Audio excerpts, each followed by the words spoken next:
when we talk about the rest of this stuff, there's one thing I want us to keep in mind. If enough of the American people are stupid enough and manipulated enough to reelect this gang of thugs, then we, the true American patriots, will have no recourse but to continue pushing for a real investigation, perhaps by the Attorney General of New York City, who knows? An investigation telling the truth and leading to the indictment of these people.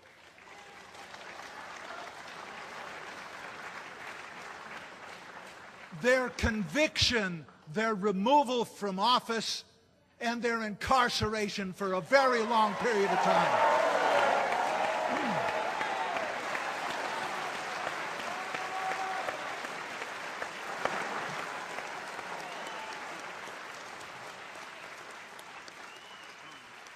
We're going to return to our panel to discuss these issues, whether or not 9/11 was unavoidable. Still, we wonder, after such a supported and supposed failure, shouldn't anyone be held accountable? First of all, I'm going to introduce John Prados. He's a journalist and an author.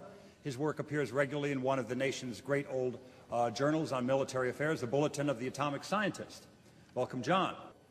Carl Schwartz is a principal in global access and a former high-level consultant to the Republican Party. Arkansas Republicans once asked him to run for governor against Bill Clinton, and more recently, he's been researching the background reasons for the removal of the Taliban. Carl Schwartz. Welcome, Carl.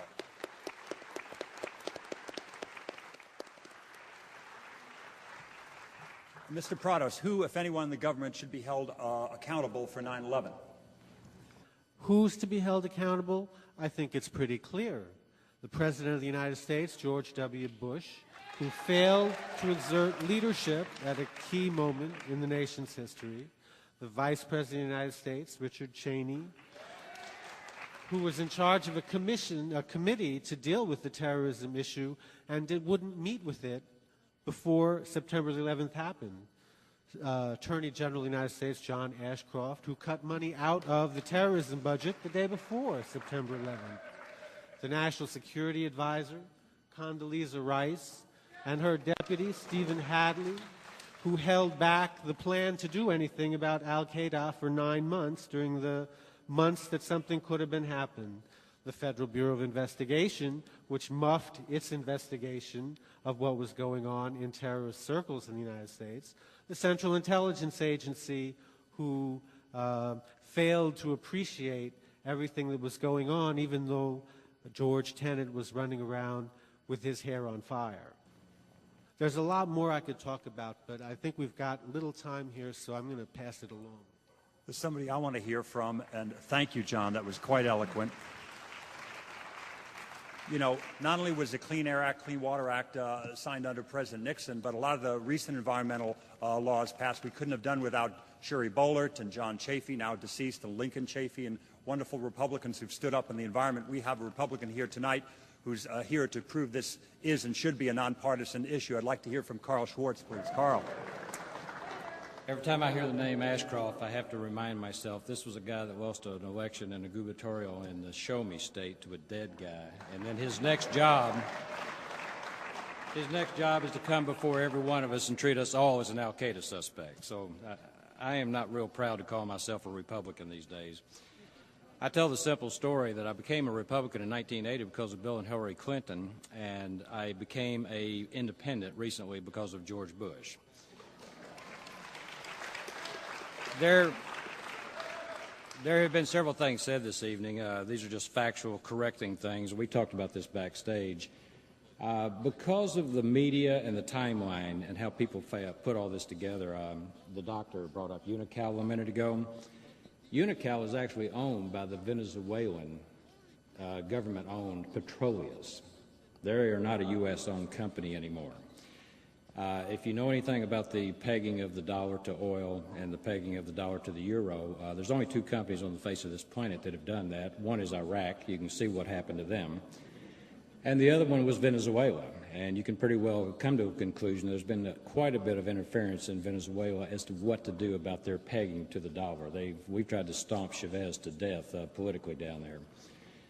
To address Sibel Evans that came up in the clip a minute ago, I interviewed Sibel Evans for a book that I wrote, and everybody thinks it's got a cute name to it, and I didn't even name it. It's titled One-Way Ticket to Crawford, Texas. A conservative Republican speaks out. Where my story started in this actually started in 1999.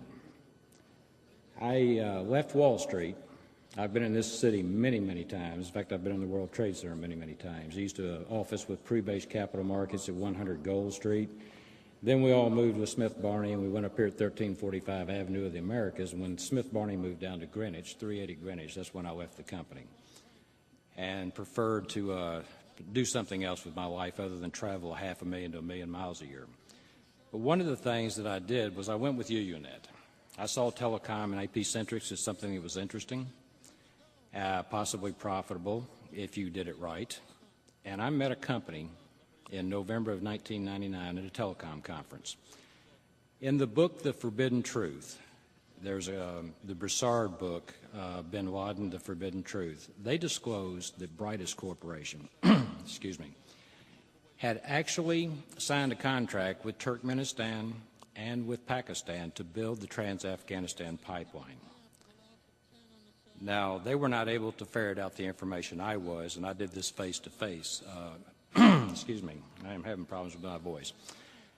What we found is that the Brightest also had a contract with the Taliban and with General Rashid Dostum. The last remaining obstacle after our government and after our influence peddlers had put enough pressure on Turkmenistan to upend that government's agreements with Brightest. They also upended Pakistan. There's a good possibility when Bhutto was overturned, we may have been behind it.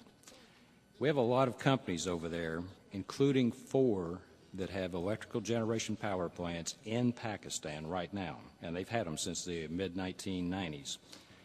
They wanted and need cheap natural gas to make those projects feasible. Now, some of you may have heard about the Enron-Dabol fiasco in Dabol, India. That is not a feasible project because of the cost of the natural gas is too high. They proceeded anyway. We lost $1 billion in U.S. Government guarantees. But the thing that stuck out to me the most is we found that this is a bipartisan problem. It's on both sides of the aisle, and that's why I finally decided to stand up and tell everything I knew. We actually know that there are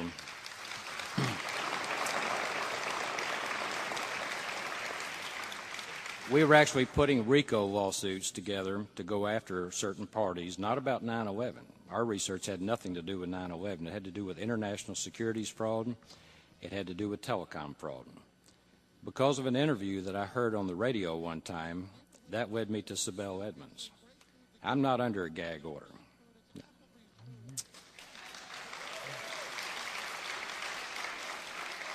I wanted to compare names. I wanted to compare trails, what we call rabbit trails. When you're investigating, these people will throw everything out in front of you they can to keep from getting caught. Sometimes you have to wade through 10, 15, or 20 shell corporations just to find out who the true owner of something is.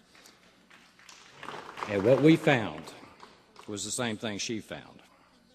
And she confirmed it in a conversation with me just about the time they were putting the lid on her.